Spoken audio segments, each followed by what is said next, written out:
ఈ లంజా కొడుకునికి ఇంత ధైర్యాన్ని ఎవడిచ్చిండు? మన చేతగానంతనం కాదా? ఒకసారి ఇందరు వీడియో చూడండి.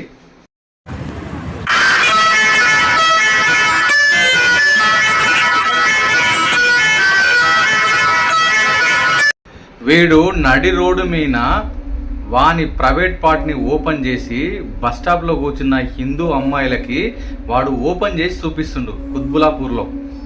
పాపం వాడు నిరుపేద ఉన్నట్టున్నాడు. వాడు మొన్న కోబన్ విషయంలో పేదోడు అని చెప్పేసి సాయం చేసిన వాళ్ళందరిని వాడిని పిలిచి కోబన్ టేస్ట్ చేసారు కదా. పాపం వీనిగిన పిలిచి వాడు కరువు పట్టిన వానికి ఎవడు సాయం చేయట్లేదు.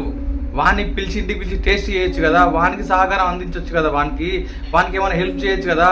వానికి ఎవరు సహకరించకపోతే రోడ్డు మీదకి వచ్చి బస్ స్టాండ్లల్లో మహిళలకి ఓపెన్ చేసి చూపిస్తున్నాడు. కొంచెం మానవతంతో దయ చూపించండి. సిగ్గుపడండి రా ముండ కొడుకులారా.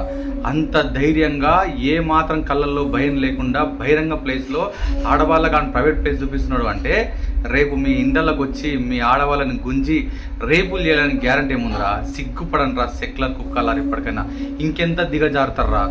వాడిని ఎంక్వైరీ చేస్తే వాడు వేరే దేశంలో వచ్చిన బంగ్లాదేశ్కి వచ్చిన అని చెప్పి తెలిసింది. కానీ నిజమో అబద్ధం తెలియదు. కానీ రేపు గుర్తుపెట్టుకొని ఇప్పటికి మీరు మౌనం వధిస్తే రేపు మీ ఇండ్లకు వచ్చి మీరు లేనప్పుడు గుసాయించి మీ ఇండ్లలో ఆడవాళ్ళు మానభంగం చేసినా సరే ఏం పీకలేరు. గట్టిగా మాట్లాడితే వాళ్ళకు మతి సీమితం లేదని సర్టిఫికెట్ సెకండ్లు వస్తుంది వాళ్ళకు. గుర్తుపెట్టుకొని ఇప్పటికైనా మారనరా సిగ్గులేని కుక్కల్లారా. జై హింద్.